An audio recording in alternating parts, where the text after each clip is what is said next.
Hello, everyone, and welcome to episode 8 of the Ronin Ramble podcast. My name's Reiki Keto, and I'm here to talk about some of the exciting topics we're going to have for today. Our special guest is the videographer and streamer extraordinaire, JPBreganza. And here is your host, Higashi. Yo, what's up, guys? How's it going? Yeah, so Ronin Rambles. It was more exciting than most because of how close it was towards the end. It was 10-8, I believe, right? Yeah, it's 10-8. Yeah, 10-8. That's a first. Usually it's like 10-3, 10-2. Someone got spanked. That was usually what happened. Someone got spanked. Yeah. It'd be like that though, for real? Mm-hmm. Yeah. Someone gets their back blown out every single week. But hey, this time it was a good fight. It was a real match. You know, it's funny because Charlotta is pretty top tier online. Yeah. Charlotta's pretty good. She's pretty good. She got the tricks and she's got the frame traps that aren't really frame traps, but they work anyways. Right. Oh my goodness. But yeah, I mean, the online experience is completely different, right? And hopefully we could settle these rivalries offline as well. In the future. Sometime in the near future. Yep. So it's always the plan. It's always the plan. Because I mean, online it depends on location and everything. In my experience, Grand Blue is very iffy. It's on or off if it's good, but it is what it is. It's what we have to deal with for now. I mean, we don't have that sweet rollback like some of the other games in Evo are, such as KI, Mortal Kombat, then Spy and Herds, great game by the way, and Skullgirls. Speaking of these games, actually, have you guys actually played any of them since the announcement? I haven't played them since the announcement, but I have had an opportunity to play Skullgirls. I have played Mortal Kombat 11. I have it. Yeah. I have not played any of the other three. I will, though, because they all look really fun. I've actually been following a lot of Them's Fighting Herds before it was Them's Fighting Herds, when it was the My Pony Fighting game, right? My Little Pony Fighting. It was like Fighting is Magic or something? Man. Fighting is Magic, yeah. So after that, they got the cease and desist letter. And very unfortunate. Very unfortunate. Yeah, it was Hasbro was like, nah, big fella. Yeah. But they seem to be doing really well now, especially with the Perfect Storm. Oh yeah, happening at the moment. So yeah, everyone's just capitalizing it. Mortal Kombat has actually been capitalizing on it really well too. Oh, have they? I've actually been following that much. What have they been doing? So after the announcement for Aftermath, just first of all, the announcement with RoboCop was just insane, right? And I saw one of their Facebook ads as well, and they took that NBC newscaster, like on-field newscaster, where he's like in Wyoming next to the water buffalo, and he goes like, oh hell no, like I'm not gonna deal with you at all, right? So they took that clip and then mixed it up with Shiva's fatality. Oh really? Yeah. What the hell? Okay. Yeah, it was so sick, and I think they're just making the right plays right now in terms of just taking care of just the MK community. And now that they're back into Evo, it's just full sale for them from there on out. And then Killer Instinct, lowering their price point to $8 on Steam. Oh my! Well, right now, Skullgirls is actually $3 on Humble Bundle. $3? It's cheaper than dirt right now. Yeah. Man. And we said Dive Kick was cheap. Oh, right. It's so funny because whatchamacallit, Mike Z, he's really passionate about the game, and a lot of the players in the Midwest and the South are really, really passionate about the game, and they love it. And it was so funny because there'd be stories of Mike Z at SCR installing like the first iteration of Skullgirls onto people's PS3s and whatnot for just to start. Really? Wow. Yeah. He did that? Yeah, dude, it was hella funny, man. I was just installing these games on random consoles. Oh man. Yeah, dude. So like people would go home with their PS3s for whoever donated, and they're gonna go like, "Oh, I have Skullgirls." But yeah, I mean, I played the first iteration of Skullgirls. Also tried MLP when it was MLP. Yeah, and then I also tried Killer Instinct back when they had the the freemium access on Xbox One, where they would just rotate. They would just do the character rotations every week. Okay, I think it's free right now on Windows 10, right? Yeah, it's free right now. Xbox Game Pass, right? Yeah. Is it? They also have the definitive edition, which is like $40. But I mean, if you buy that, you have everything. You have all 29 characters. You have all the stages. You have everything. Interesting. Okay, how much is that then? It's $40. Oh, okay. I'm sorry. I thought it was cheaper for some reason. On Steam, I think that you can get everything for a little bit cheaper, but I'm not sure if you get like everything. I see. I've only checked the Windows 10 version. Okay. In all honesty, I think it's worth it. I mean, looking at the netcode, we're actually going to be doing Ronin Rumble for Killer Instinct in a week on Saturday, right? And I'm looking forward to that because I'm gonna actually see a game that has really good netcode with more than just 2 buttons. I'm really excited to see something like that. Sorry, Dragon Ball. Sorry, Street Fighter. Sorry, Tekken. Sorry, Grand Blue. All you guys. Jeez. Yeah, get better netcode. Yeah, it's hard times right now for those games. Right. I mean, they were basically the highlights of Evo. Now they're kind of like side games. Actually, think about it. Because everyone's going to them's fighting herds and how the tables have turned, dude. Them's fighting herds. I've been playing that for a couple of days now. It's a lot better than like the stigma of it being a My Little Pony game. It's actually like a real fighting game with super good mechanics. Not a like established meta right now because people have like tier lists, but like they're so wishy-washy about it. No one can agree on any of them.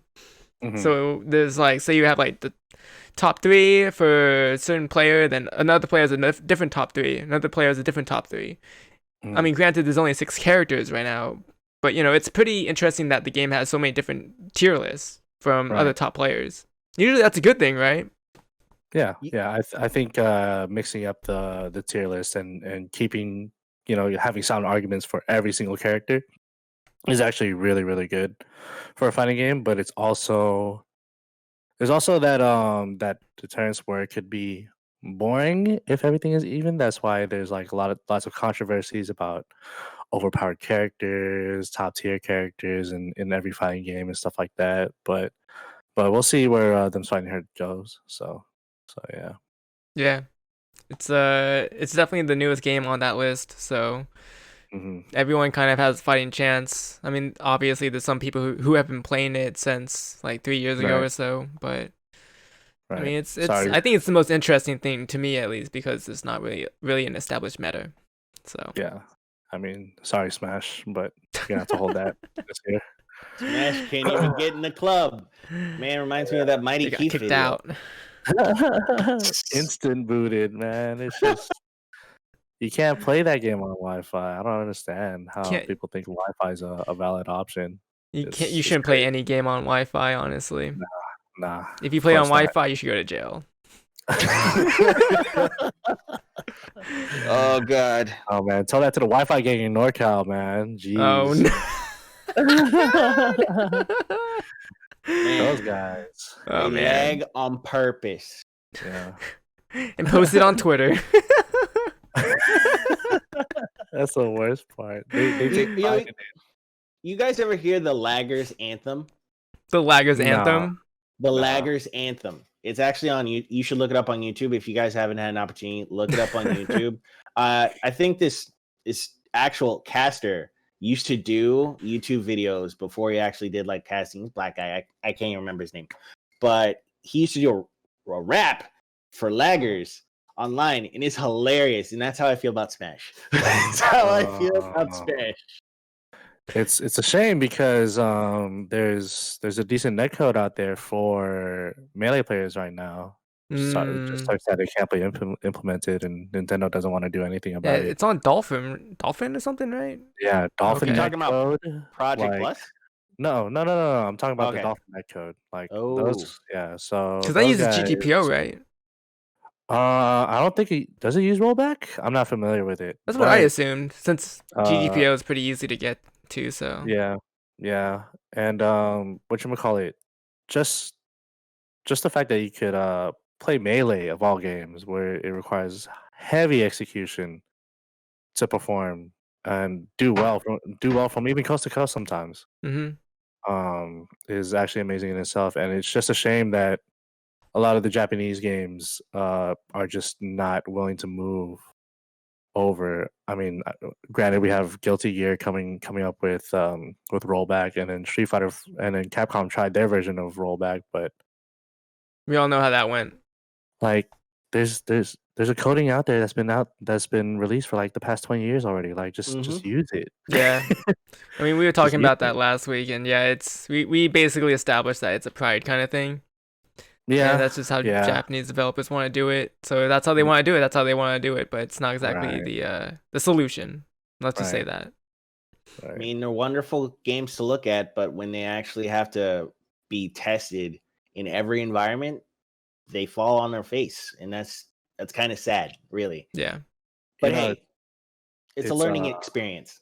right. It's funny though because Giuna actually had a a poll for delayed based netcode and rollback via marbles on Steam on stream, right? And he just set up 2 marbles, and whichever one won, that's what we have to deal with for the next 20 years. And delayed based netcode won. So I guess Japanese are gonna You know, take the that to Japanese heart. devs were watching that too. Oh yeah, they're definitely gonna take that to heart and be like, oh yeah, delayed based netcode It's wins. fate. And everyone in chat Yeah. was probably like, no, That actually why? reminds me of that the marble racing thing that's been happening in the Netherlands. You guys hear about that? Yeah, Like yeah, it's a thing. real marbles? Yeah, Like actual like marbles? yeah. There's Oh, tracks really? and everything, and they put all the marbles in a line, and then let go of the stopper, and they all just go. and they have And That's kind of dope. they have actual commentary and They have story actual behind. commentary. Yeah, they have commentary and story about the marbles. Like They have a it's story. actually, they have story. What? They have Yeah. story. It's Wow. more Okay. There's more stories about that than FGC. Honestly, like, There's more geez, it's stories. crazy. Yeah. Like, Oh man. It is called Marble Run. Oh, is it? Okay. yeah. On Yelly's YouTube? Marble Runs. Yeah. Mhm. JELLE Marble Runs. Yeah. Maybe we should have that in the Evo lineup too. Add marbles in the evil. Would probably It would probably be back super in the popular. day, yeah, back in the day, I think Evo and when Evo was in UCLA, there's a story of an ant line running outside and everyone running around outside of the venue, and everyone's just kicking it. And then one ant just ended up falling out of line and was neck and neck with this other ant. And one dude was like, "Hey, I bet you $20 that that the left ant beats the right Do you ant remember who? to this crack." Do you remember So who's Gibby doing the told me that betting? story. So Gibby told me that story, Oh, okay. and he said it was Justin Wong that made that bet. Of course. Of course. Good old Jay. oh no. The gambler addict in man. him. Yeah, dude, it was. I mean, we like back then at Evo, we had we had nothing better to do, right? I mean, we were like they weren't of age at the time, and it was in LA, and when they started making Finals Day a spectacle, it just became a huge gambling hall. Or, I mean, like, we're not gonna talk about. I mean, I don't know if it's cool to talk about it or whatever, but then back then, Bunch of degenerates, man. oh man, it was crazy. I remember my first Evo. It was 2011, I think. Oh boy. Oh, that was your I first went- Evo?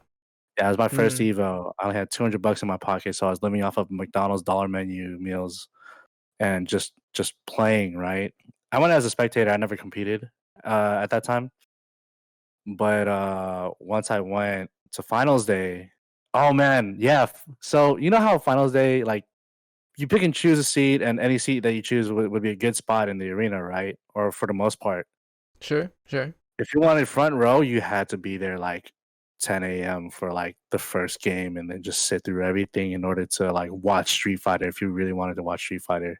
Oh or you have to yeah. have someone hold your spot. Yeah. And and we had so many fire marshal problems with the front row because everyone was trying to crowd around. But yeah, if you were in the front row, bets were going off. Money was flying everywhere. So like, I can only imagine. so yeah, it was crazy. So it started with MK9, I think, and then everyone was still trickling in. Once KOF hit, like that was when I think Bala and the Cafe ID crew were in top 8. Yeah, it was Bala versus Cafe Id Mad KOF. Yeah, and money was flying everywhere there. Oh man, it was bad. And that's how I met Koopa, actually. I was in the front row. I remember that. I bet you were, yeah. Man, that. Oh man. And, I actually have a story about that. Yeah. Oh yeah. Because I was like, oh, people are betting. And then I remember my my mentor, my Street Fighter mentor at the time, Rudy or Maka Rudy.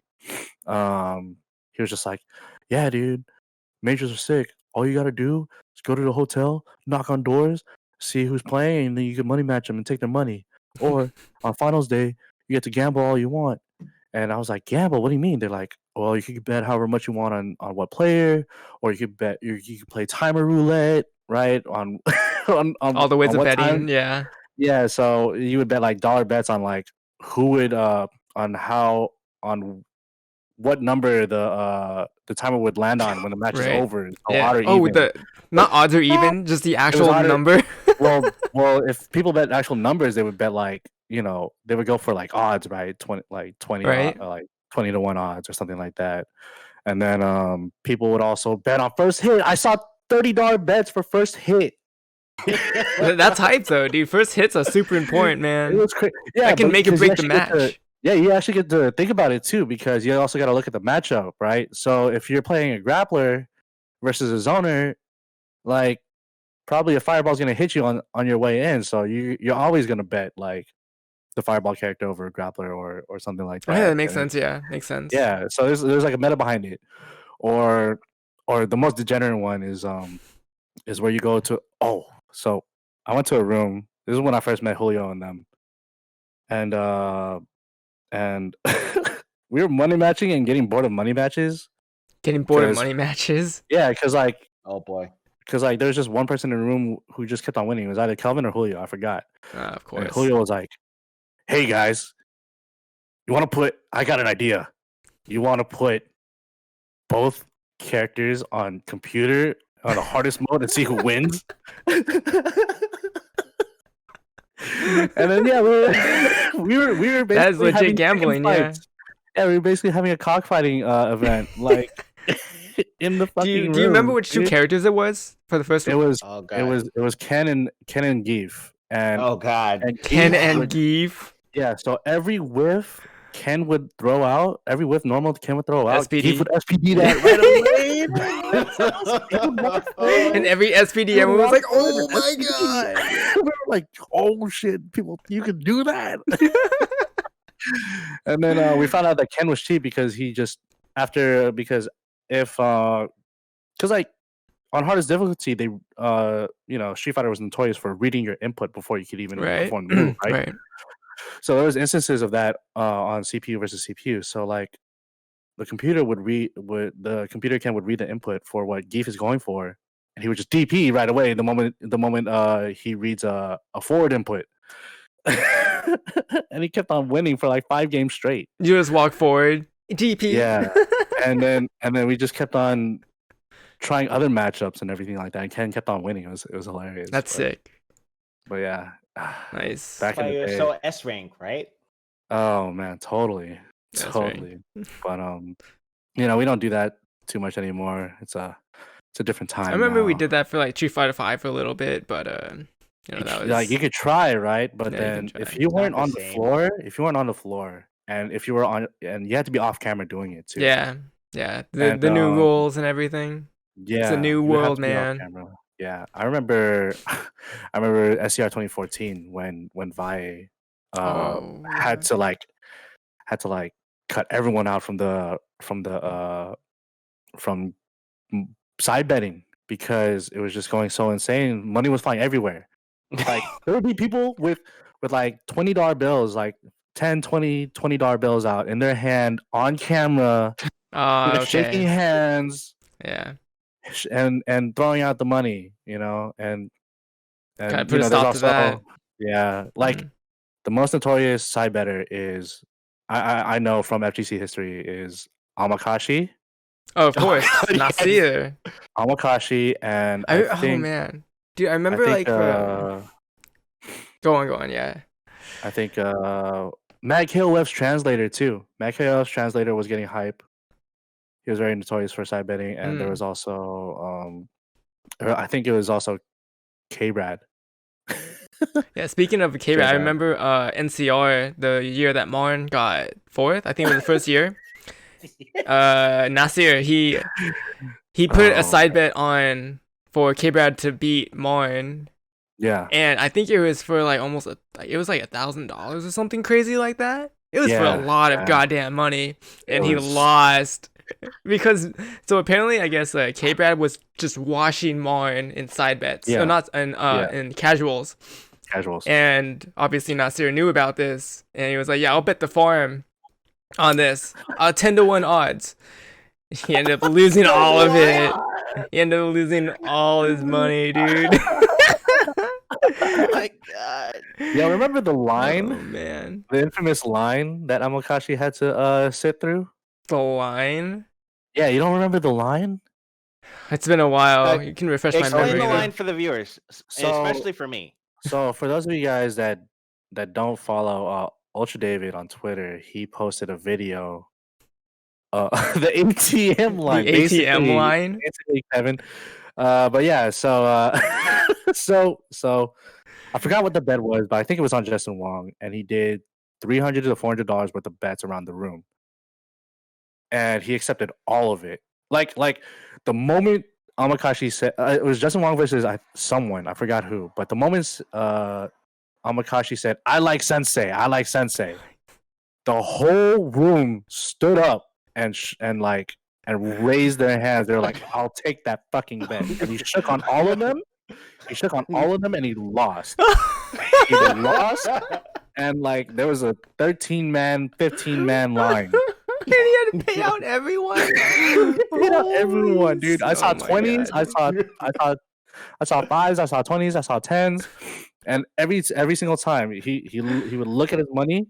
He would sift through it, look at the face. He was like, "You, all right? You have 20."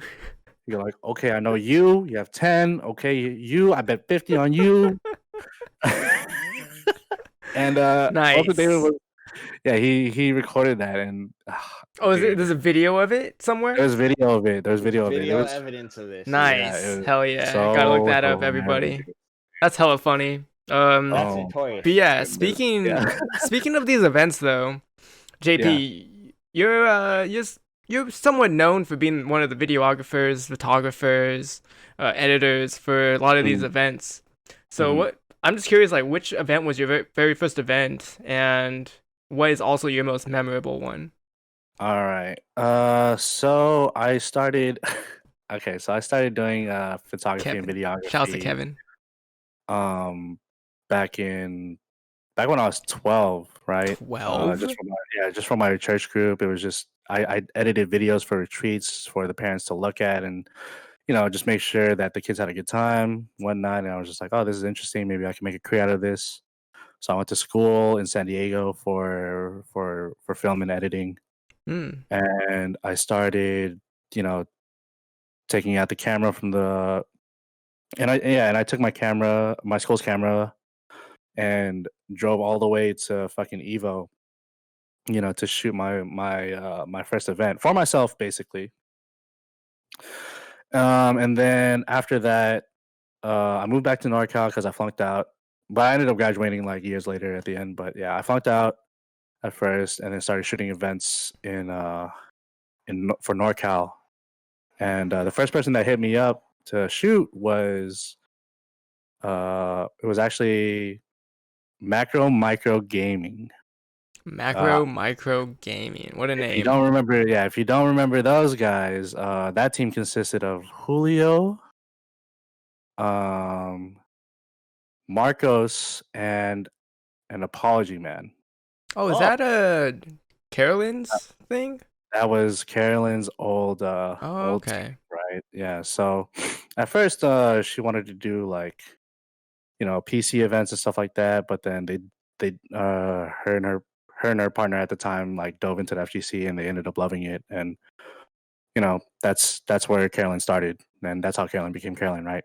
But yeah, they hit me up and they wanted me to, you know, get some decent shots of the event and shoot for get some good shots of the players. And you know, that was when they were going to announce Apology Man to be on the team, and it was the perfect moment because he actually won Marvel 3 at SCR 2014.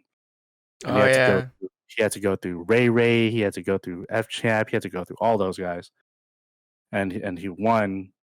And you know, they liked the video, enjoyed it, and I started doing events ever since. I remember another event for NCR where I wanted to shoot video or photo on stage, and it didn't take much, right?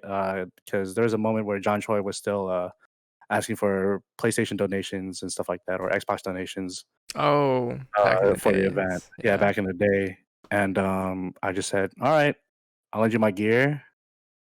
Or I'll lend you my console. Just let me shoot on stage. And he just said, yeah, fuck it, whatever. Okay. And then that was when Ultra Street Fighter 4 was about to come out, and Combo Fiend was demoing it for everybody.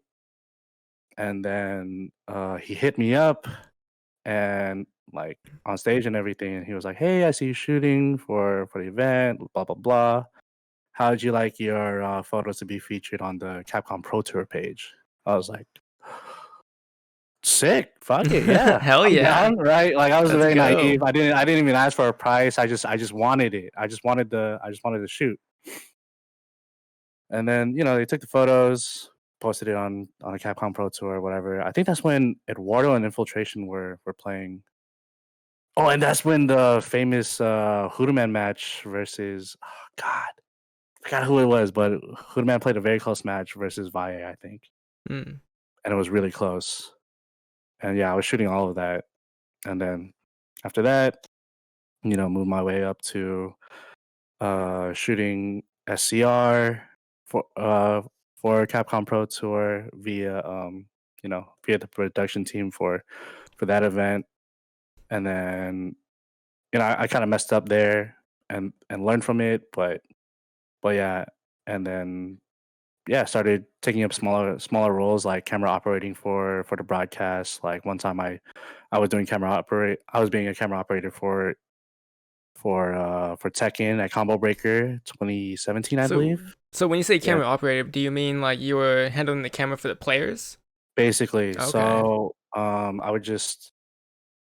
what I would do is just, you know, sit there, watch the match, and then, I mean, it's not just sitting there, right? Because you're still paying attention to everything, to little details of, you know, what the players are thinking about, their emotions, and I'm just trying to capture those moments, trying to change my shots, while trying to stay at the same angle and make it as entertaining as possible.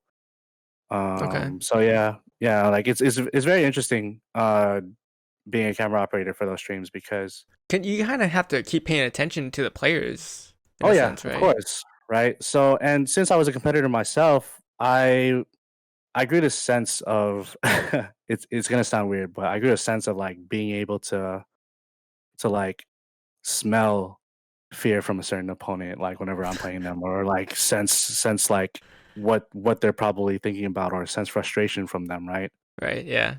And I would just apply pressure and just beat their ass sometimes, and then I would apply that to how I shoot, and I'm like, oh, he just got fucked up here. Let me zoom in on this guy, or this dude is sweating hella hard playing against a Korean player.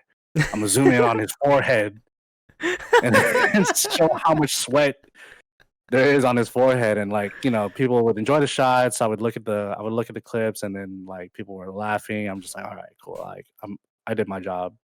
That's great. I even did E3 for Capcom Fighters for a Monster Hunter event, and Okay. Oh, really? Wow.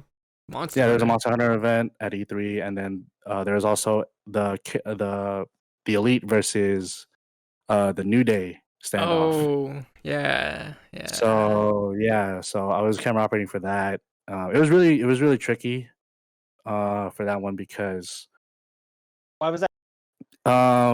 because when we were in the meeting room, we were trying to stage the event and whatnot, and Tasty Steve was like, "Yo, Kenny, can you please do a super kick to my chest? I know I done backyard wrestling. I know how to fall.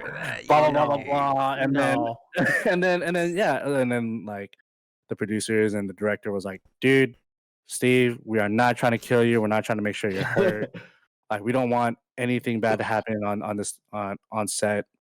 Blah blah blah. You can't do But it. it's You can't Tasty do it." Steve. He's gonna want it no matter But what. He doesn't but care. Steve was like, I'm ready. Give it to me, man. Like and so when the event happened, my director, he was all like, "Look, the kick is probably gonna happen. Make sure you have the camera detached from the tripod and just try to get the shot." Hey, it worked out. God, I wasn't expecting. So like when people get hit in professional wrestling, you're supposed to sell it, right? And you're supposed to hold back the hit.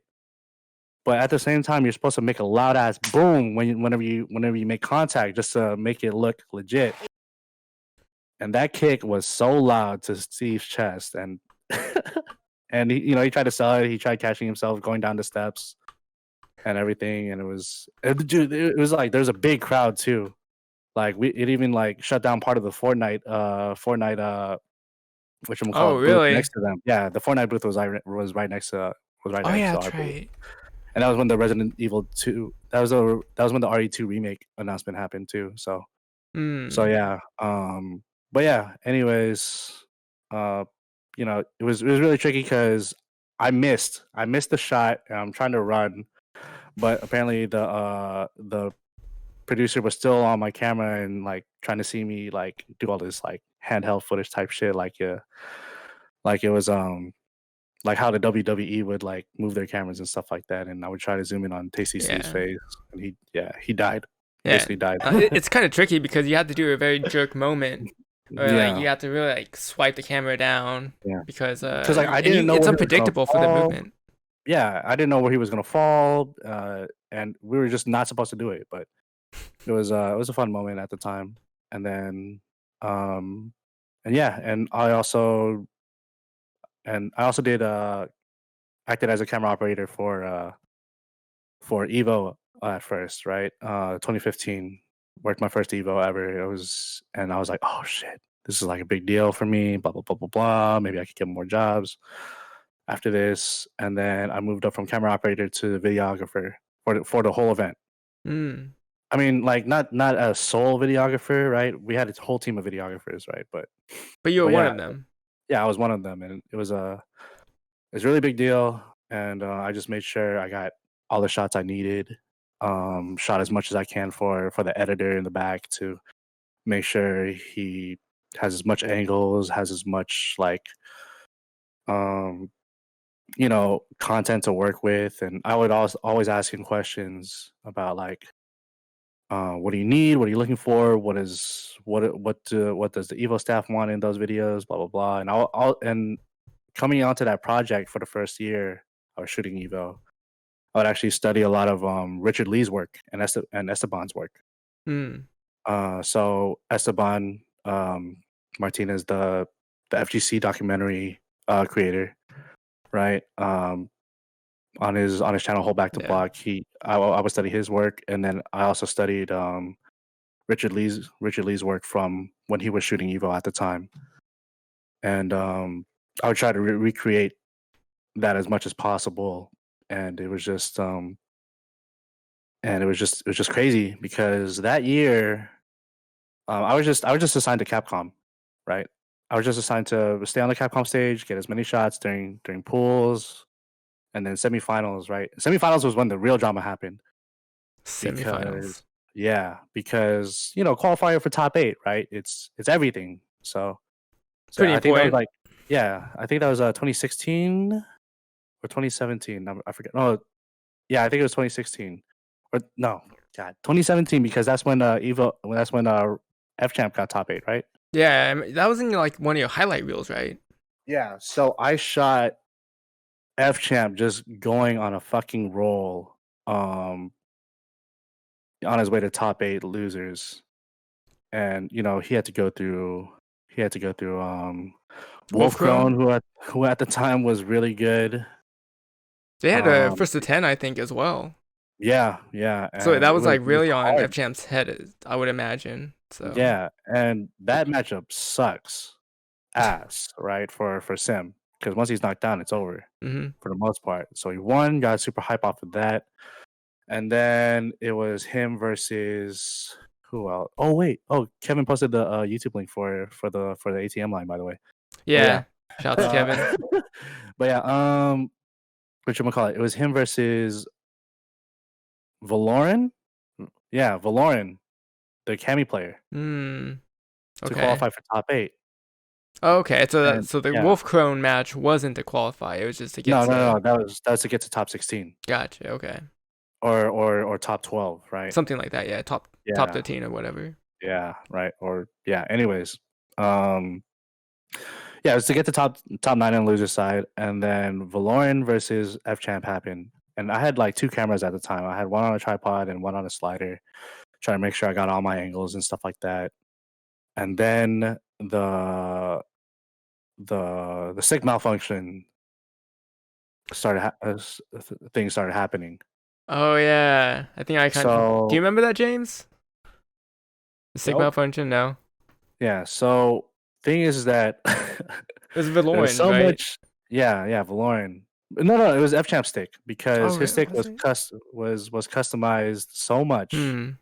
up the yin yang that there wasn't enough power output for the PS4 to deliver to the stick I kind of because remember that actually. Yeah. that PS4 was on a fucking bracket of just um electrical whatchamacallit, electrical strips and whatnot, and there was so much hardware on stage and going to the stream and stuff like that. And it was funny because the on- the best way to fix that was to just put the PS4 on its own line, on its own power line. But Oh. Yeah, but it's yeah, Evo, so obviously it's sharing a strip. yeah, but like it was easily solvable, right? But thing is that FChamp started making a big deal about it, blah blah blah. I started, I started following him, tracking him, make sure I got shots of Lauren, getting frustrated, stuff like that. And I I guess this is my most memorable moment, right? So yeah, FChamp was getting frustrated, talking to the judge, and the judge was trying to say, you got to play it out. Rules are rules, stick malfunction or not. If you really think it's that much of a problem, get a new stick. And then he even got a new stick, and it was still not working for him. And it just got to the point to where the rounds started being given up because of the pauses. Oh, So like if F that's Champ would have a lead, in the first game, it would just turn into 1-1 automatically yeah. once the pauses started happening. So Yeah. F Champ was getting really upset about that, to the point to where uh I was on stage. He left. He left the stage, and then went over and just straight up left. And the crowd was so confused. We were like, "What's going on?" And then Valoran was still sitting there, and I was just like, "Did F Champ just give up? Did he rage quit or what?" Right? And then um I saw the crowd moving. And I was like, "Oh shit! Wait, is the match moving to a pool to the pool section?" And Oh, And yeah, so if you saw on stream, James Chen and them were even confused. They were like, "Well, I guess we're ending the stream here, guys. Be sure to tune in to top 8 tomorrow." Blah blah blah blah blah. Trying to save the show. Right. And then the stream ended, and then you had like Sherry, Genix, and a lot of them like streaming on either Instagram Live or their own Twitch channel live, just trying to make sure that the match finishes. And here I am with like 2 cameras with like big ass tripods and like a 36-inch slider, trying to get through the crowd. And the coolest part was that they partied for me, right? As much as they wanted to see the match, they all partied for me because they saw me all weekend just shooting. Mm. And they were like, "Yo, let the camera guy through, let the camera guy through."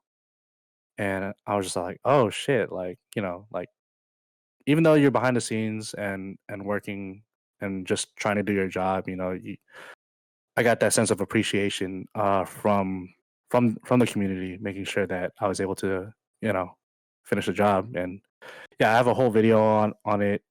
Oh, you do? I have a whole video. Yeah, I have a whole video of that incident happening. Like the whole incident. And it was Okay. just yeah, it was pretty crazy. Do you have a link for that? Is it on your channel? No, it's not on my channel. Oh, it's not I on your lost it. channel. I gotta find it in the archives. But yeah, Okay, I plan gotcha. on reposting it soon enough. For sure. Yeah, look, I really look forward to that. Yeah, that was a crazy moment because FChamp got to top 8. Did his thing, and then he got let go by Splice Gaming, unfortunately, because they had to relinquish their fighting game. Of Their course. fighting game section. Yeah. Because fighting games don't make money, honestly. Reasons. Yeah. Fighting games don't make money in esports. It's just a fact. Mm. Like in terms of just esports in general. But yeah. Anyways, yeah. And a week later, the article came out for Valoran about how he felt about the incident.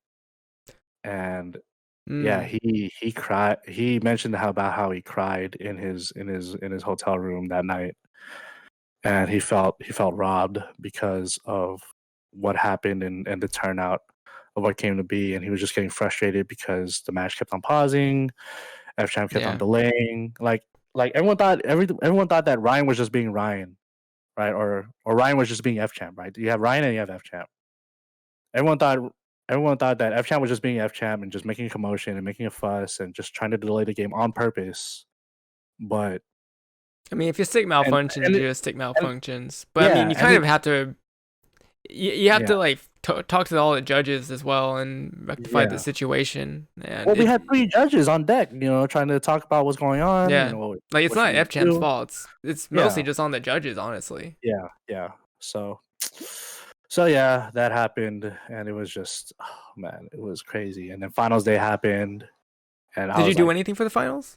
Yeah, well, I was only scheduled to shoot for Street Fighter since I was just doing all Capcom anyways, and so I was okay. Like on finals day, I got enough rest and just made sure I was able to do my job, and it was very nerve-wracking because that was the Punk versus Aikido Grand finals. James, were you actually there that year or? No, I've actually, to be honest, I've never been to actually, no, I lied. I have been to a Capcom Pro Tour final, but that was a one-time. Well, Evo, for that Evo. That was an Evo. For 2017. Oh, Evo 2017? Yeah. No, I don't think so, no. Oh, okay. I don't think I was there. I was either backstage or probably just not going because Street Fighter.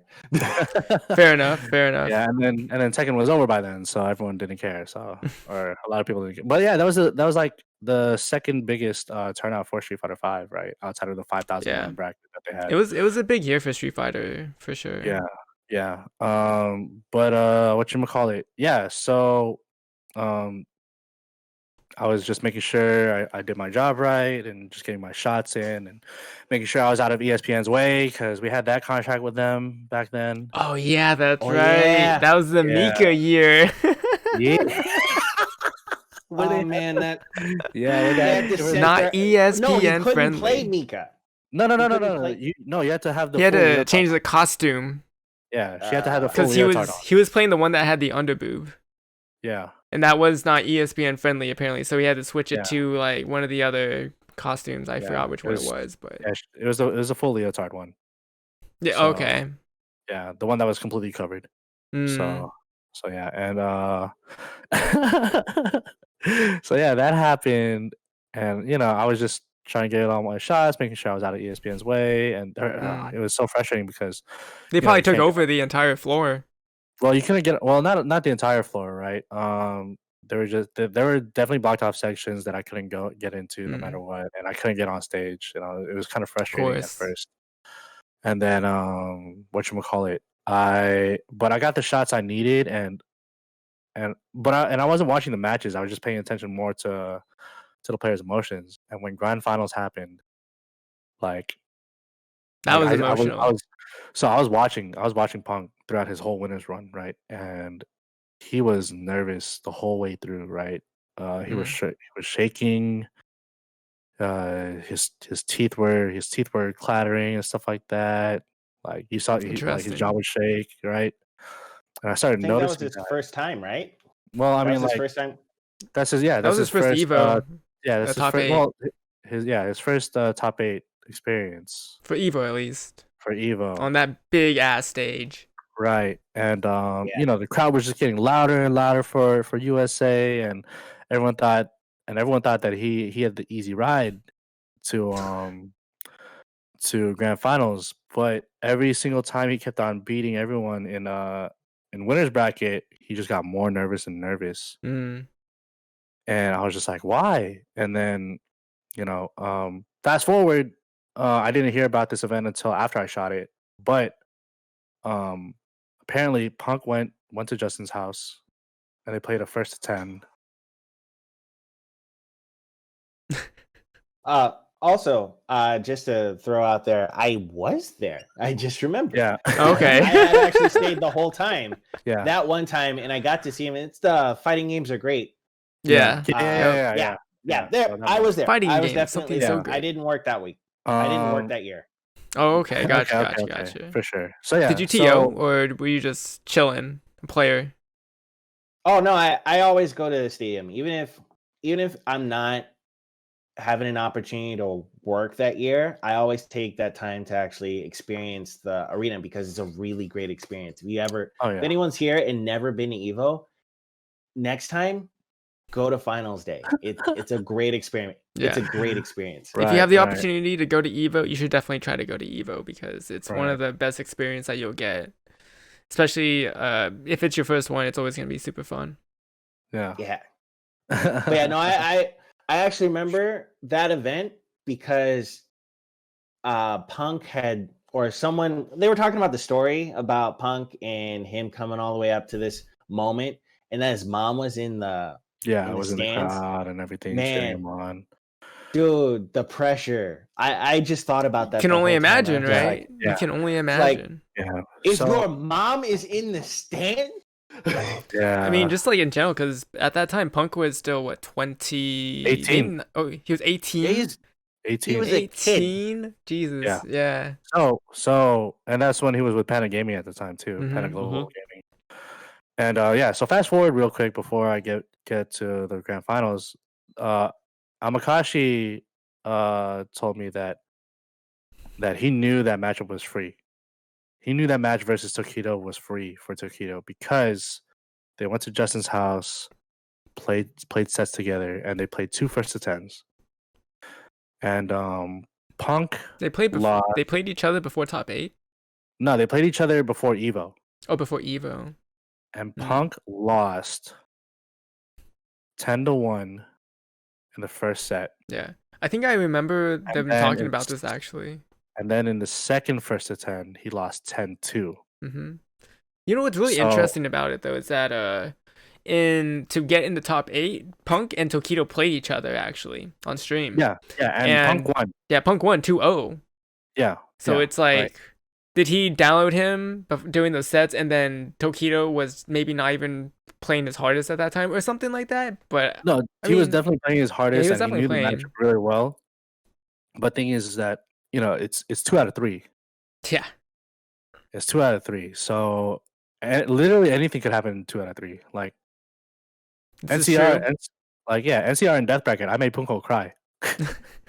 in losers bracket. On losers side of the death bracket. The first year of the death bracket, I met him in losers You beat side. Punko in No. bracket?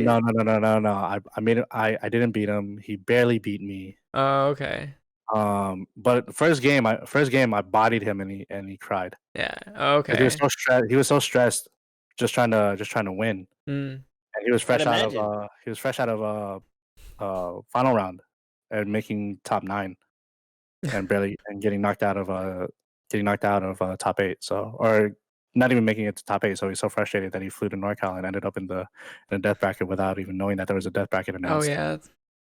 But yeah, anyways, like that. Anyways, yeah, it's 2 out of 3. Anything could happen, right?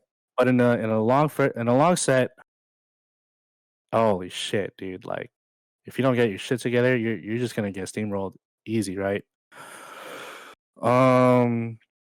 But yeah, I saw how he was doing, and he was getting more and more nervous, and obviously watching from the warm up room, fucking Taquito just kept on winning, like close game after close game, and he was feeling it. Like the only person that would would in the warm up room.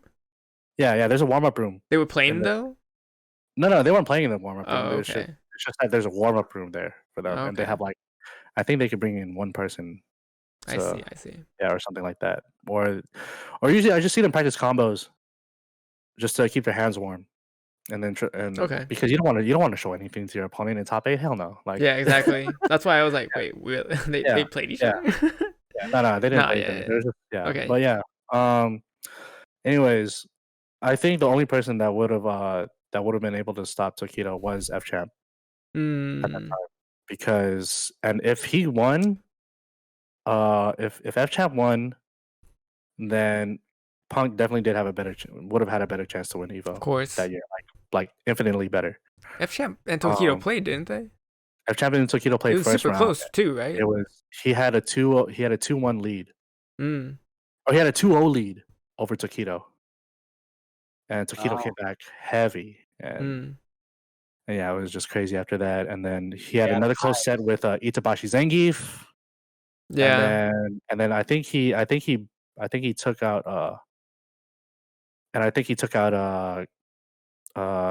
Kazunoko, right? He took out Kazunoko.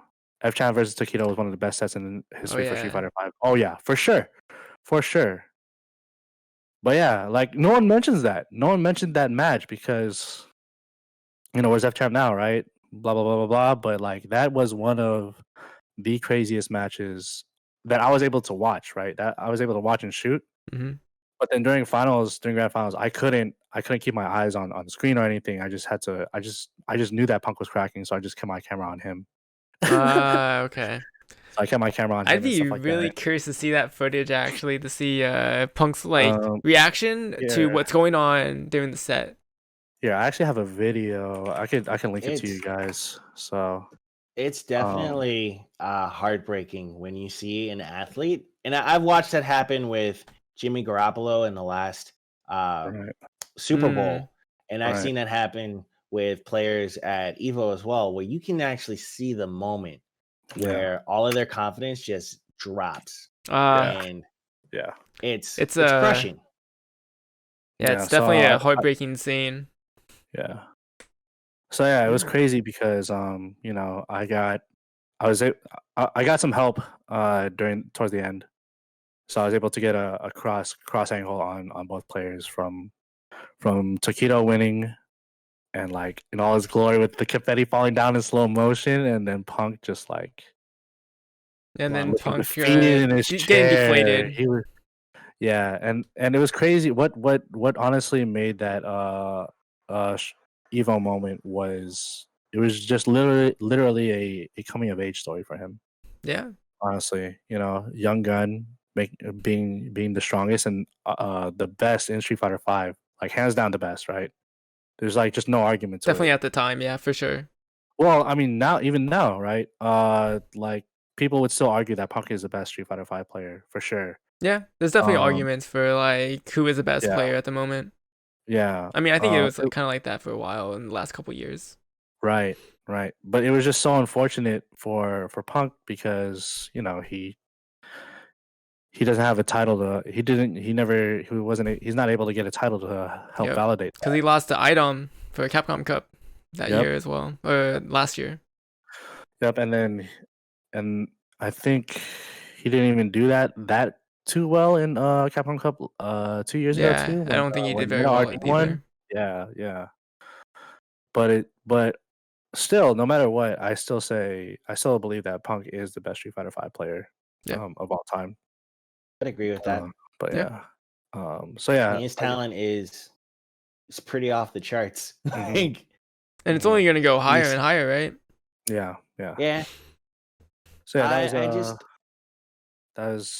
that's basically my career so far. I still do. I still believe that I'll be able to get on the videography team for Evo, like whenever that happens, and I also do editing. I also try to help out in ways possible for that production team. Of course, I use my stream and my video editing as practice to just possibly show that I could be useful at some point in times. So that's the biggest reason why I do these I stream these tournaments and whatnot. It's just a practice for whatever bigger role I may need to fill, and just to help grow my channel and just see if I could actually make it a thing for myself as well. So yeah. That's a good reason to do it. You always want to improve yourself, right? That's the whole point of doing what we do. I mean, if you're doing something, there has to be a reason for it. Yeah, I mean, if I've been in the scene for 11 years, so it's like, I just love the scene too much to give it all up in a way. Yeah. I know there's gonna be a point in time where I'm just gonna have to like stop, right? But I don't think now is the time. Even though now is definitely not the time. Yeah, I don't think, even though fighting games aren't gonna be like popping this year. So this year is definitely something else. This year is it's something that none of us saw coming, and it's it's not much. I'll start with 2020. Yeah, I already wrote this year off. It's gone. Yeah, like pretty much. I based like everything. Bring on 2021. Bring it on 2021. Yeah, let's go. Let's get 2021 going. Come on. It's so funny because like I have a lot of friends that are like, man, 2019 sucked, man. I'm ready for 2020. I'm ready to make moves and all this shit. You ain't going nowhere. Moves. We'll see. We'll see. Yeah. But I think one thing that's really interesting right now is that because we have the online, that we have to play people who are close to each other. So like for example, West Coast, we've got Seattle, we've got Norcal, obviously, Socal, a little bit of SD, some Vegas, but I think the closest for us would be like Socal, because that's kind of just the rivalry between Norcal and Socal has always been there to some extent. Which actually I think is a really good point to segue to our topic on Norcal and Socal. But I really wanted to ask you a quick question before we go on. Go for it. Yeah, JP. Yes. Can you tell me how? I know that you're looking to be a videographer as well as an editor for years to come, as well as a streamer.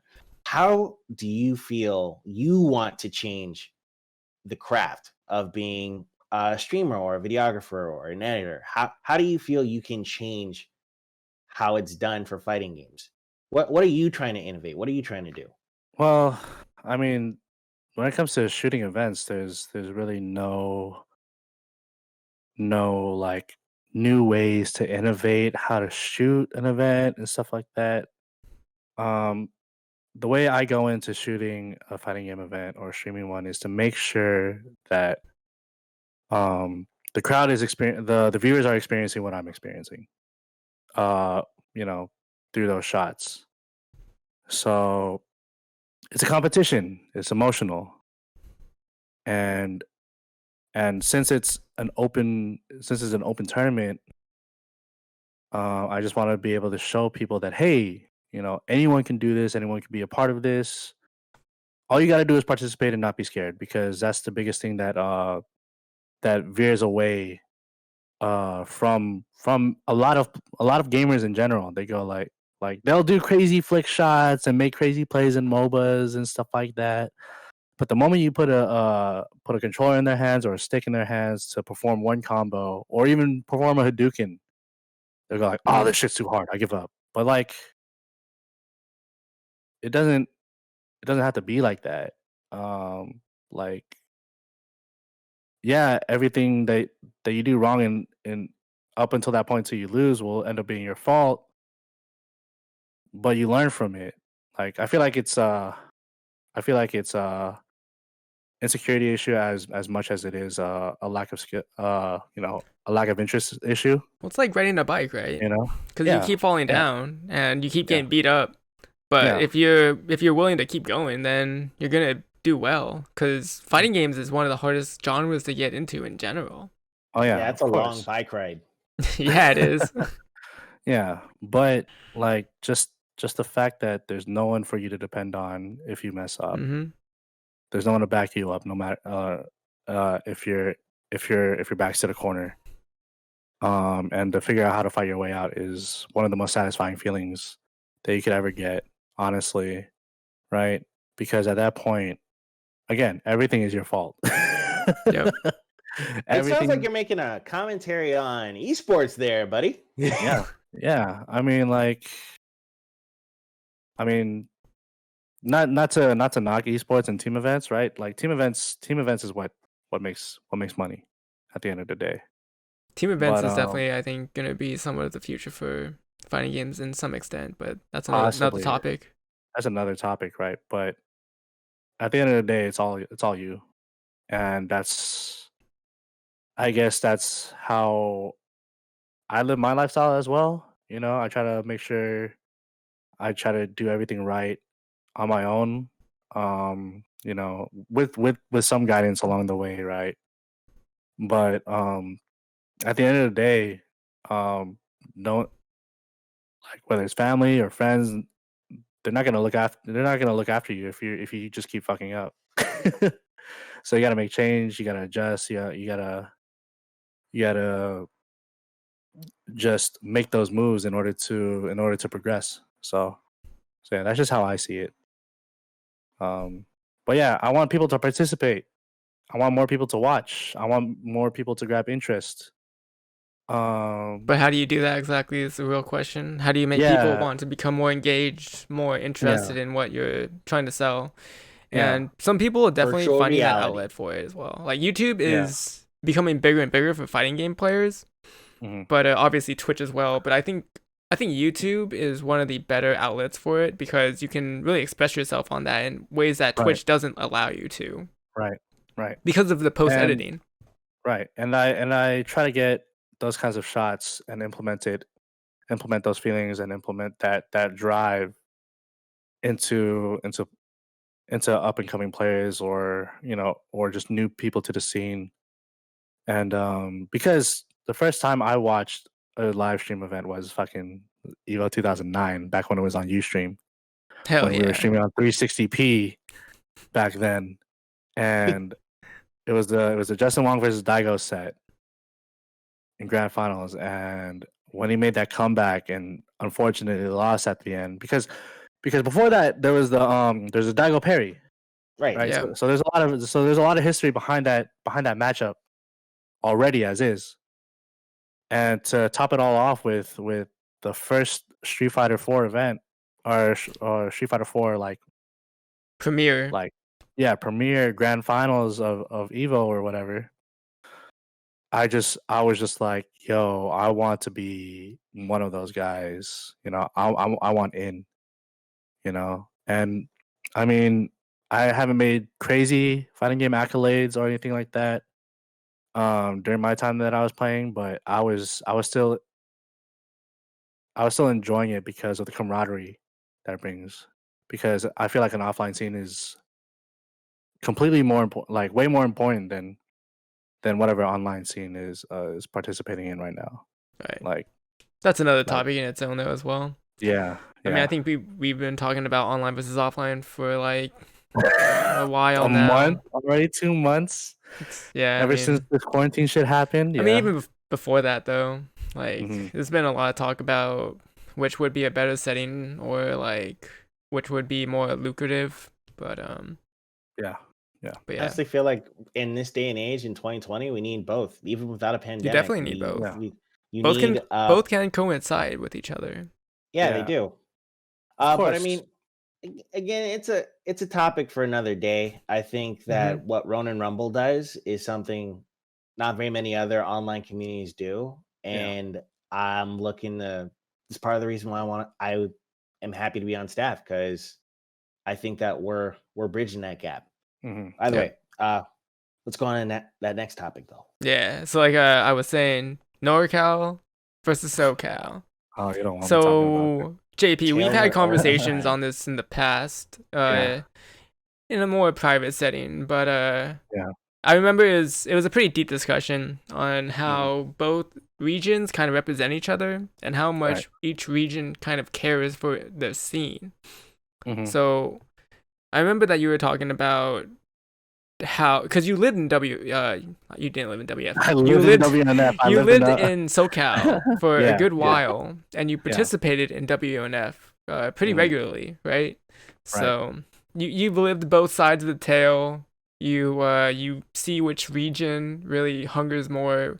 So which region do you think wants it more? Which region do you think deserves more recognition? Well, I mean, it also depends what game, right? But during my time, it was for Street Fighter 5. Yeah. And I'm not sure about SoCal now, right? But overall, like, Norcal sucks, dude.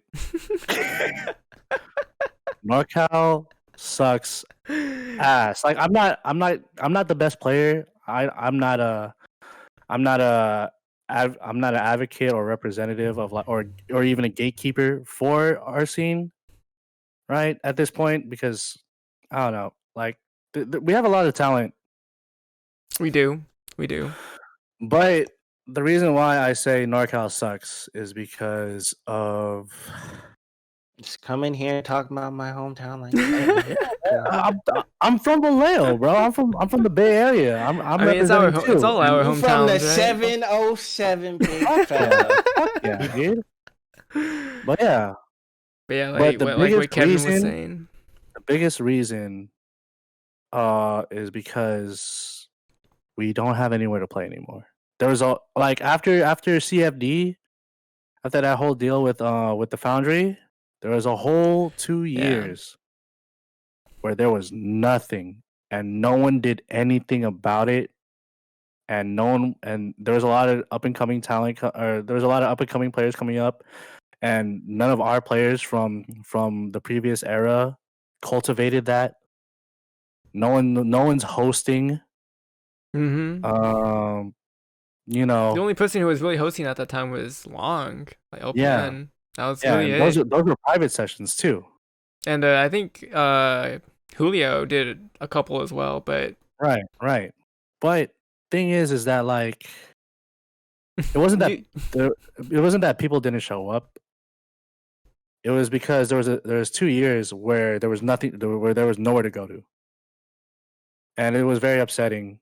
But at the same time, you know, everyone grew up. Like, yeah, this is true. Like, I was a 16-year-old kid coming into Street Fighter 4 back in 2009, and I was like going out to like 4 in the morning on a weekday, coming from like Starbase or Thursday Night Throwdowns, or even the Milpitas Qualifying tournaments, or even the Sacramento Boba Tea tournaments, you know. And then it just all the older guys, you know, that were like in their late 20s and stuff like that, they were cool to hang out with and whatnot, and they made me feel like I was part of the scene. They made me feel comfortable, and I just started, growing with them. I just started growing with them. I mean, I'm not old or anything like that. I'm only 27 still, but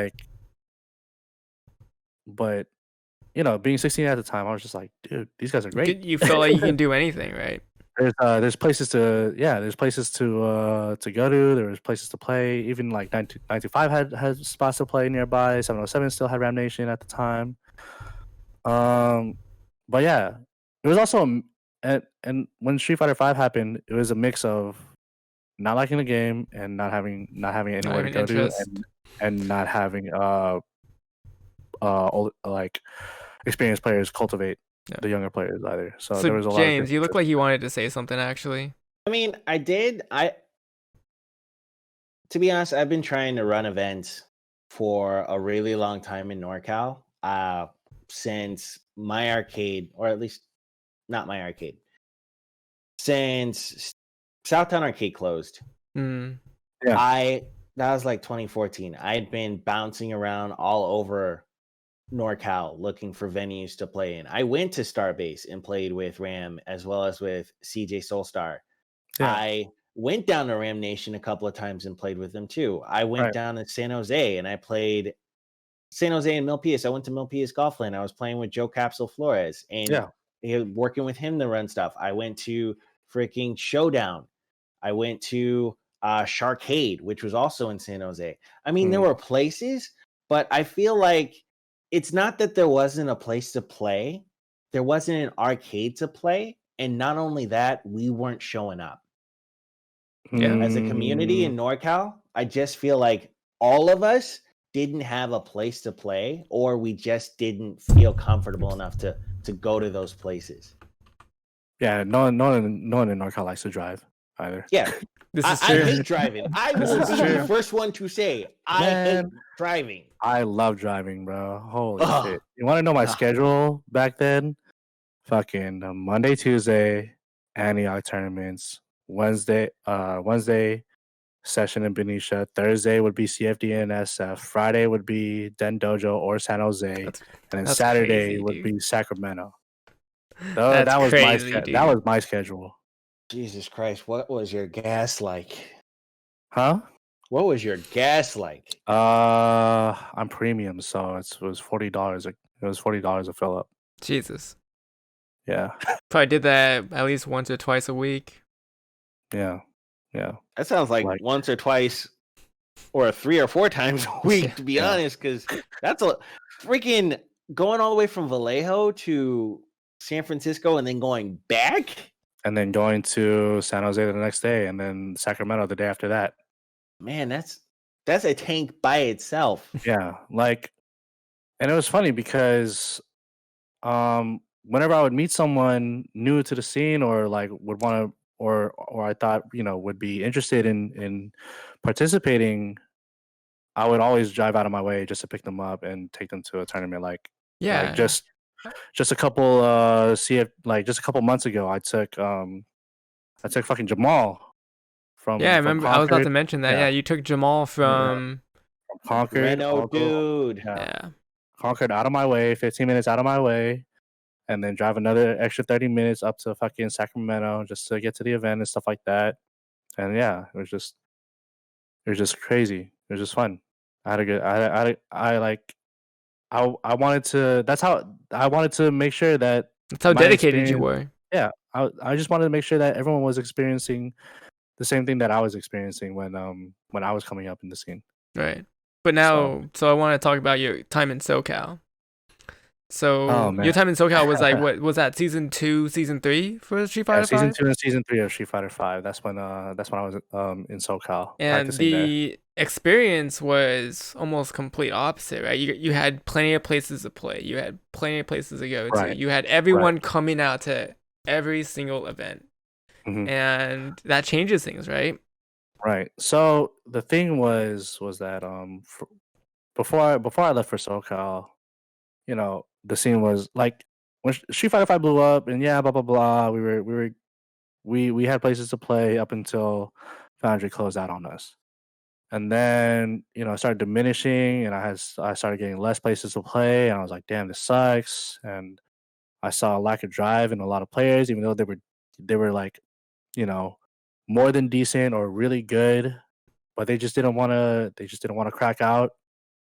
And then I go to SoCal, and I'm just like, and I'm in West LA, right? So West Covina, like pretty far off, right? From OC and the Valley and Long Beach. But I remember just having a session to go to like every other day. Like Tuesdays would be Long Beach. Fucking Wednesday would be Wednesday night fights. Fridays would be Long Beach again. And then downtown LA would be Mondays.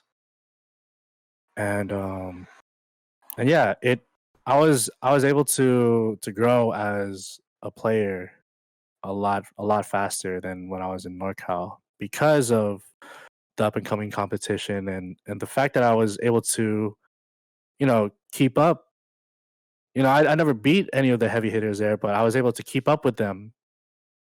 It just felt good because I just knew that I was practicing everything and and actually Well, you saw the constant actually improvement. I was constantly improving. Like back in NorCal in the early days of Street Fighter 5, I was just hitting everyone with Okie doke and just getting away with it, right?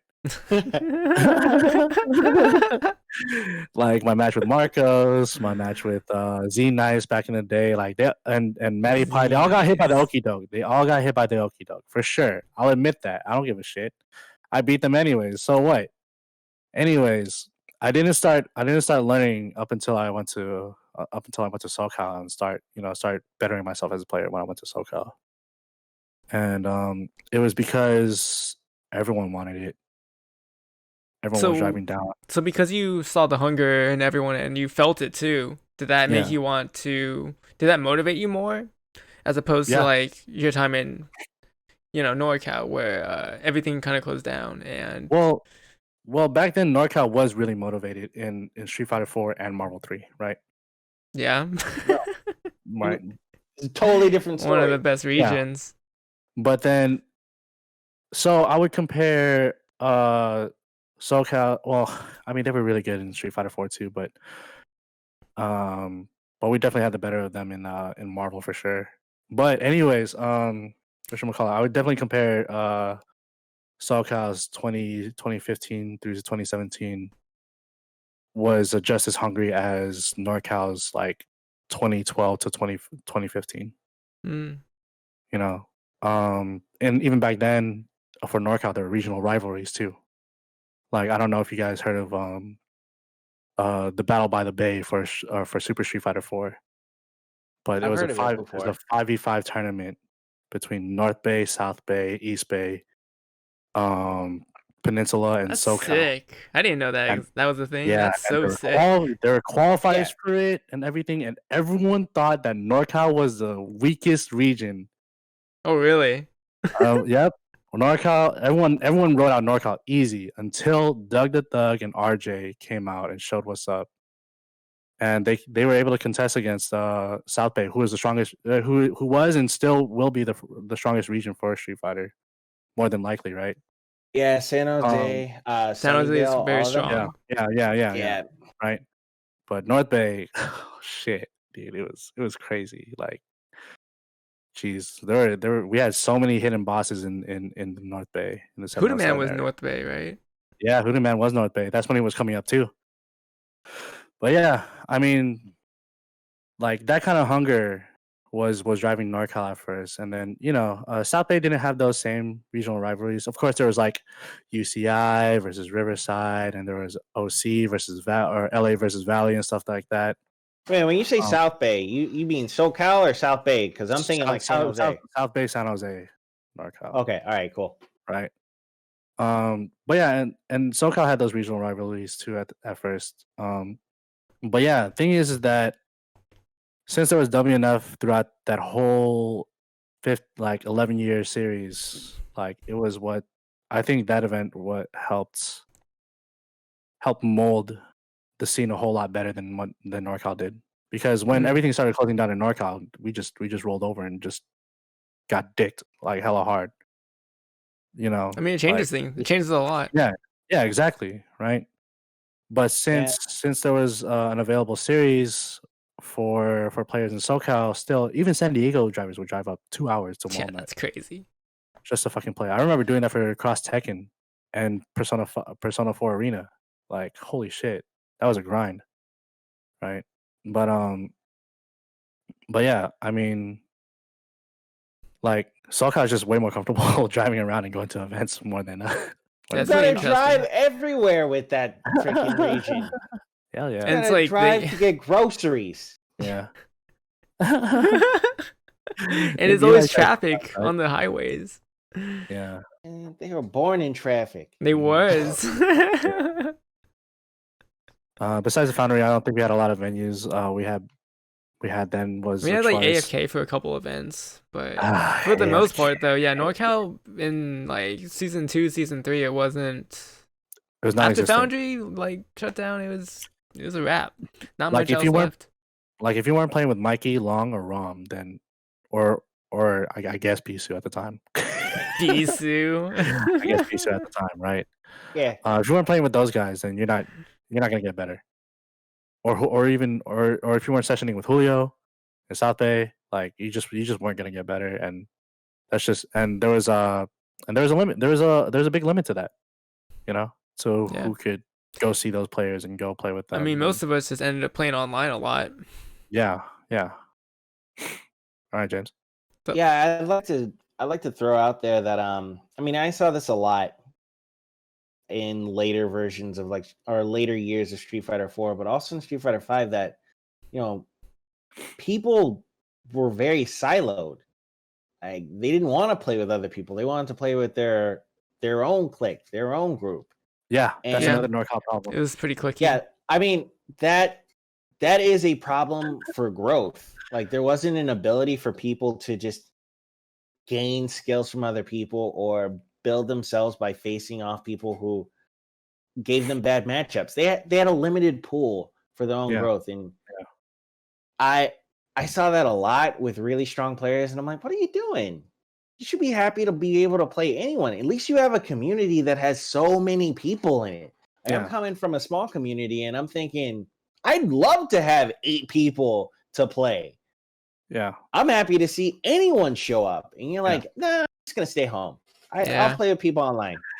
And that's why I say NorCal sucks, because it's like they're not doing I anything. wouldn't go that far. No. I would say fuck that. NorCal was a little bit different than SoCal though, Yeah. in terms of just people, obviously regions, just personalities, Community wise, community. Yeah, right? it's a fair way It to was put it. very Yeah. It was very clicky at the time. I was just very transparent. I was just lucky to be very transparent with a lot of friend groups and stuff like that. But yeah, I mean, yeah, at the time, NorCal was just not popping. It was just not the place to be if you wanted to play. You're not wrong. You're not wrong. Yeah, and like you said, it was very exclusive when you had to go play these certain players. Or I mean, honestly, I think it was just Ricky and them. Honestly, like everyone else was accessible. No one wanted to go. No one just wanted to go to those other players. Mm. Yeah, Huh. like the FG, the fighting game house.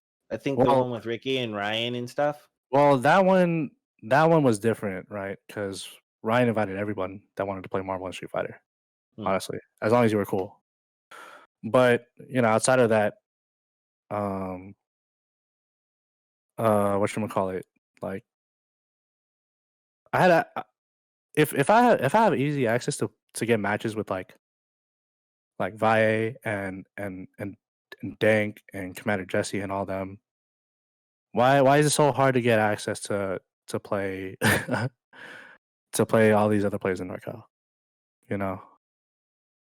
I mean, half of it is on them, the other half is on the rest of the scene. Honestly, that's what I believe.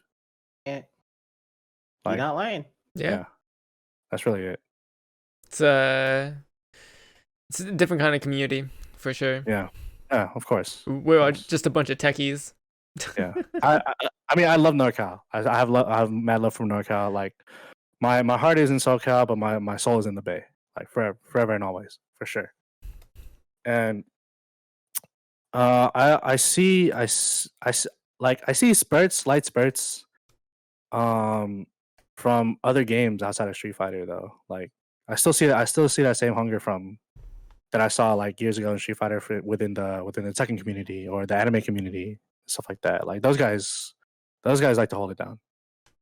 But as for Street Fighter, it's a sad song to sing. But yeah. You see a whole generation just kind of disappear like that. You see people who are doing so well, and then you just don't hear them anymore. Well, Street Fighter 4, they were kings, and then it's because they hate 5, and we all grew up, and that's understandable. Getting older has a big part in it for sure.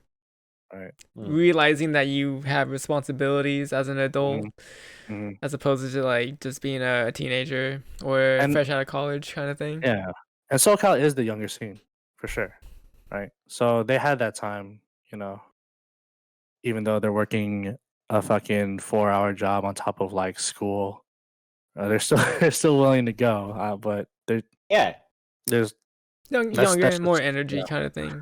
Yeah. So yeah. I mean, like, I say NorCal sucks, but only in the sense of how we treat our community. It's not an hate. How we cultivate the community. Yeah. Honestly, you don't say it in hate.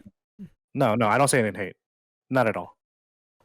So, because NorCal made me, even though SoCal helped me grow as a player, as a competitor.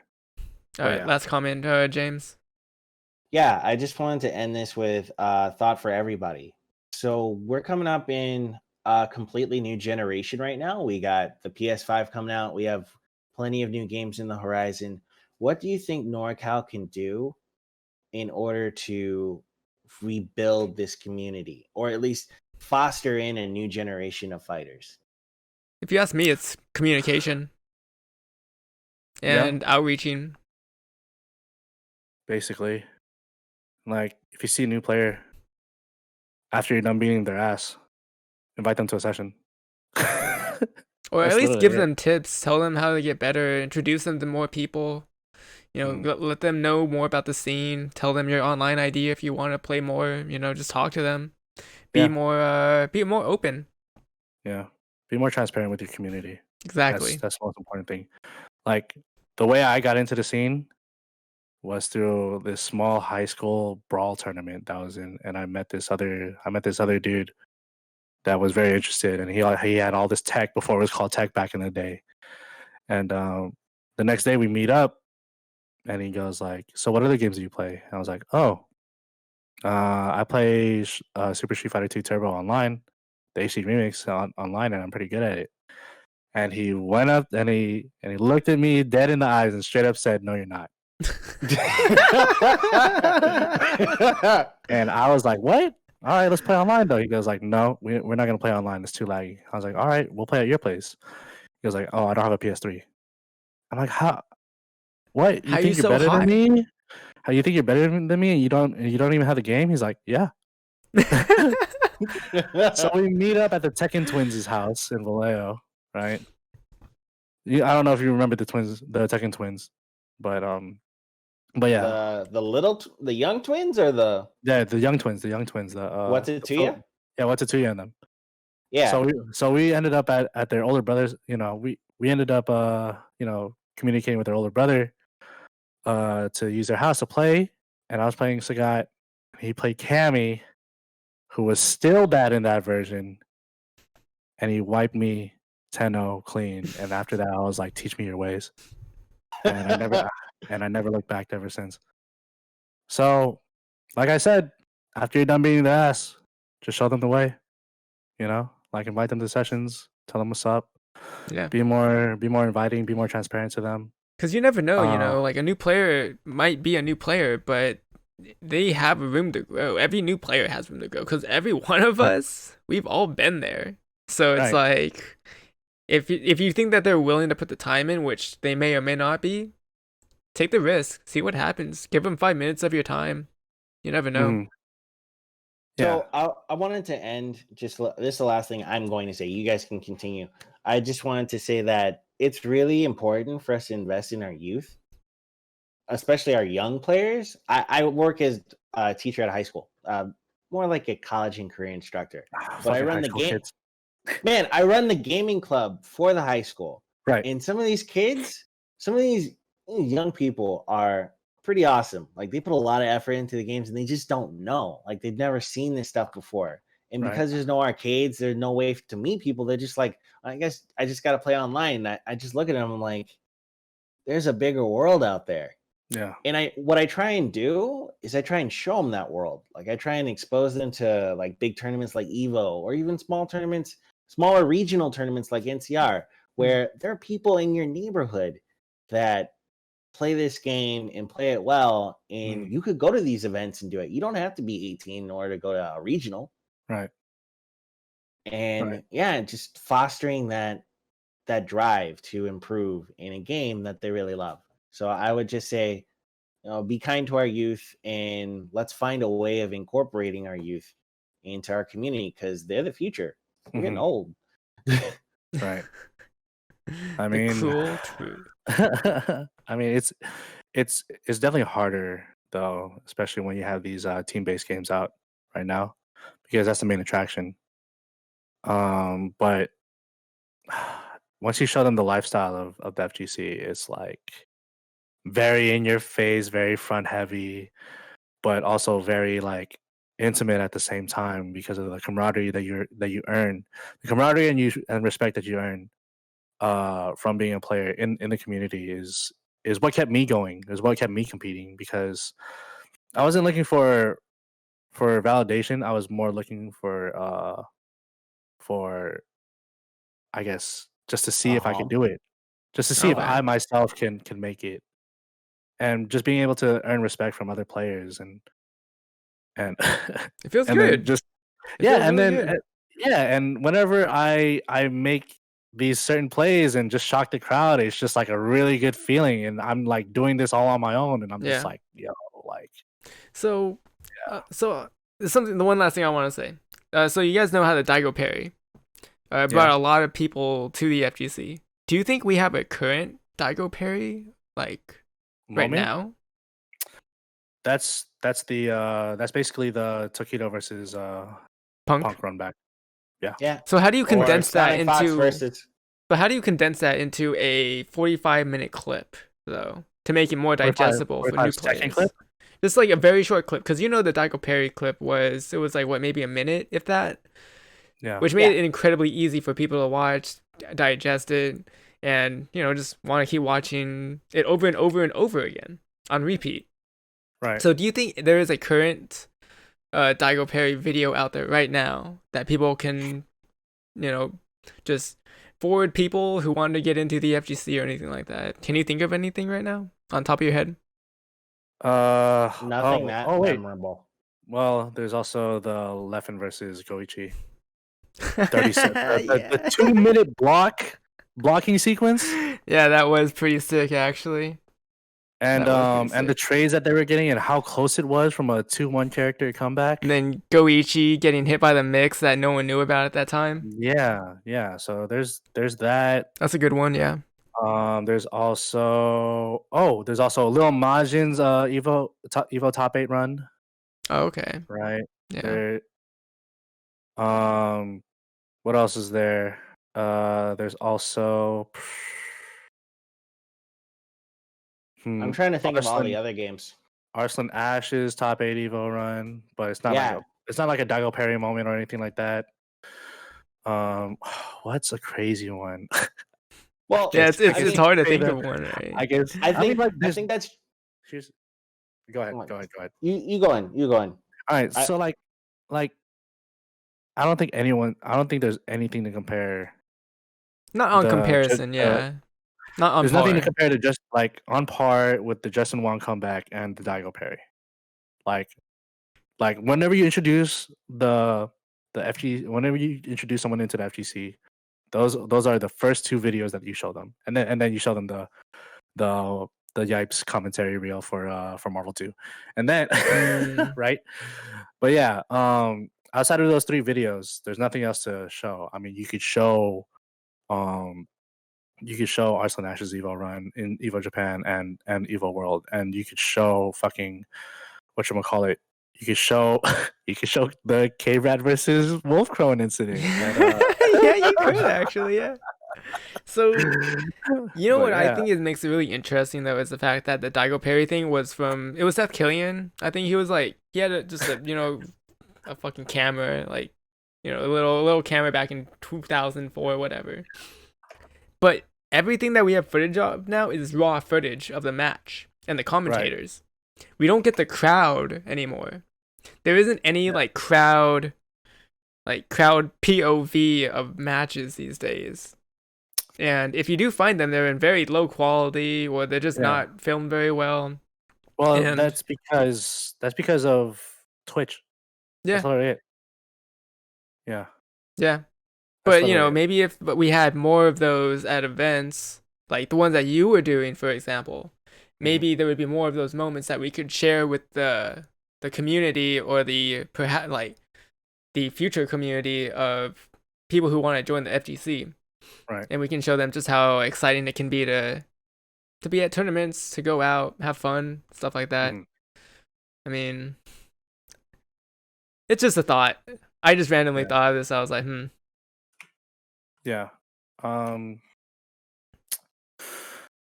I guess found footage type of stuff would be cool, but honestly, another thing that's very lacking within the community now is the stories. Yeah, that's There's a lack of stories happening within the community because there's a lack of rivalries going on within the community. The only one you could think of that's memorable as of the past 2010s is fucking Goichi versus Sonic Fox. Yeah, definitely. As of right now, everything else, nothing else is comparable at the moment. Like, it's all because Goichi talks smack to Sonic Fox, saying that he was next.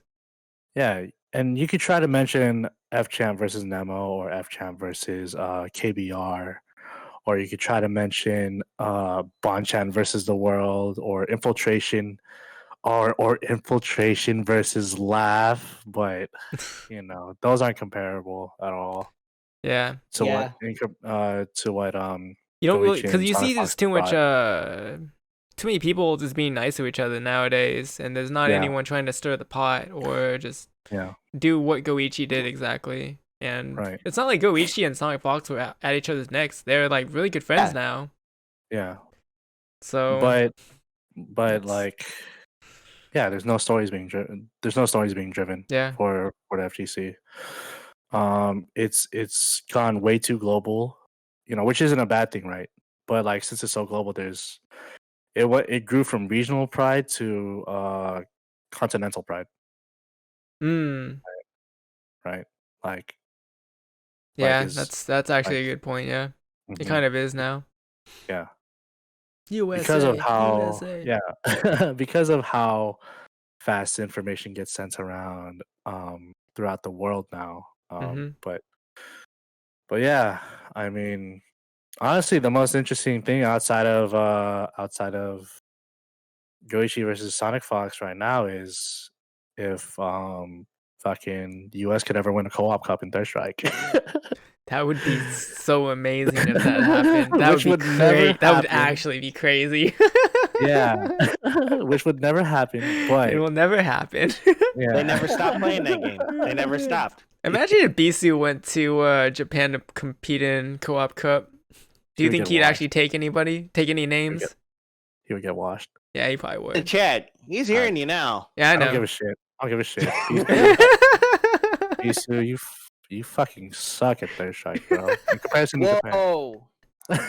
I can't. He can't leave the country. I forgot he can't leave the country.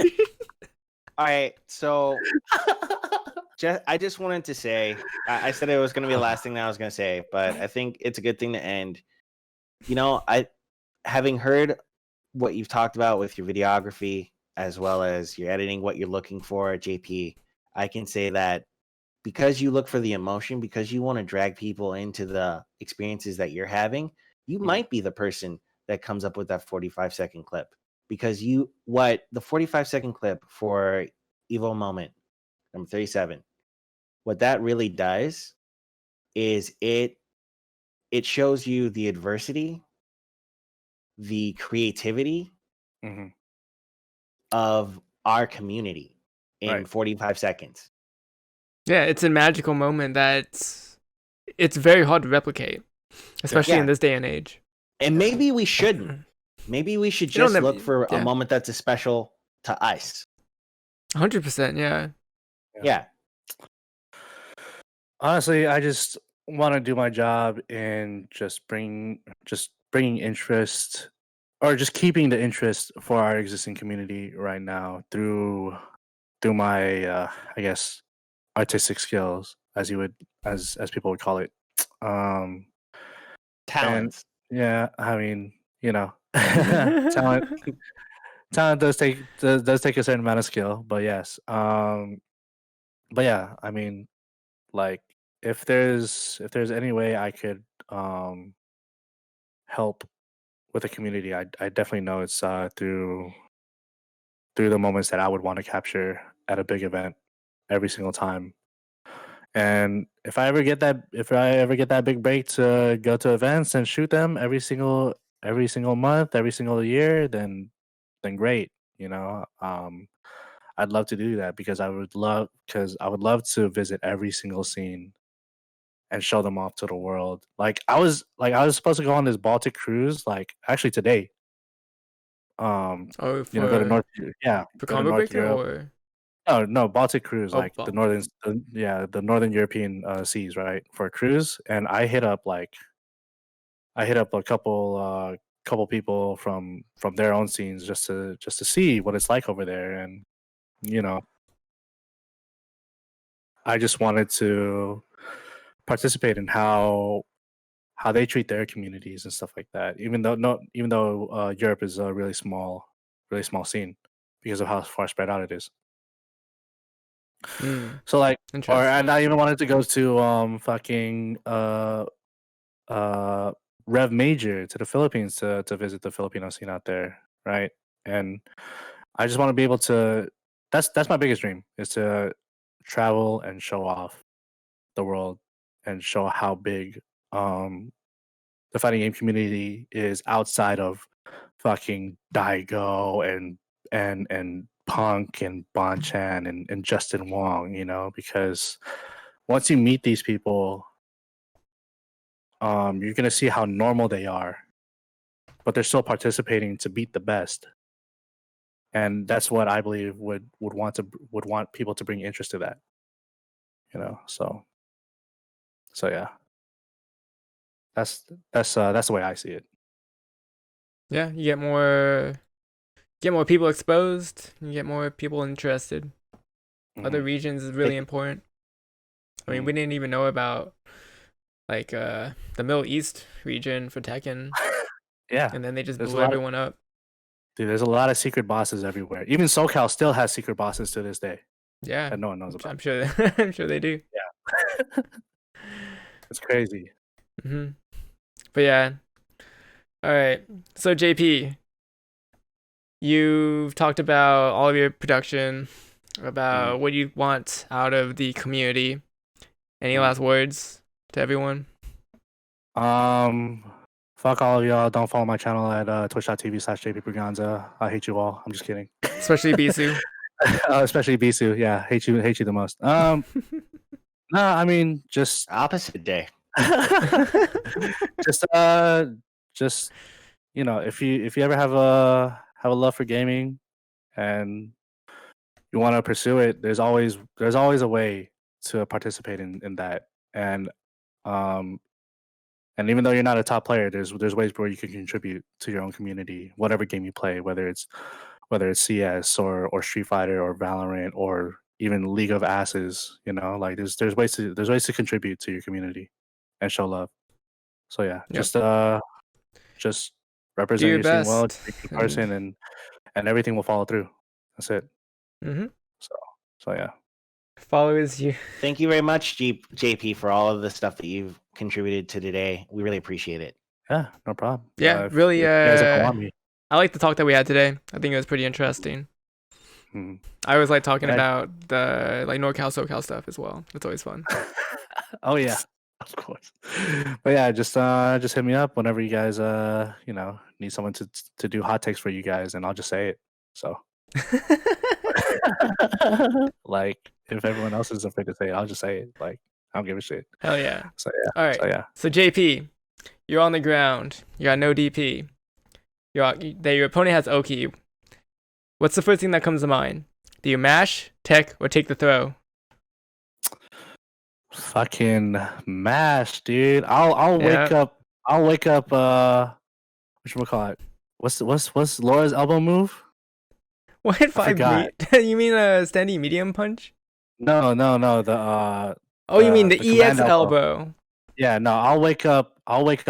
Heavy elbow. And I don't give a shit. All right. Well, you guys heard that. JP is a certified masher. I'll wake up command grab. There we go. That's what I'll do. He will wake up with whatever he feels like. Yeah. You cannot condition him. But yeah, thank you again, JP, for joining us on Ronin Rambles, episode 8. You were a great guest, and perhaps we'll even have you in the future again. Never know. But yeah, thank you everyone in the chat. Thank you, James, as always, for joining me as well. And we shall see you guys until next time. Or next time, whatever. However you want to word that. Let's see if we can get some raids going on here. Let's see here. Let's raid. Let's get Sonic. Raid Sonic. He's playing Grand Blue right now. For sure. Yes. Wait, what? For tuning in. Wait, what did you say, James? I said, hell yeah. Oh, okay. I got you. But yeah, thanks again, everyone, for joining us. And we shall see you later. Bye. Peace. Bye-bye. Oh man. That was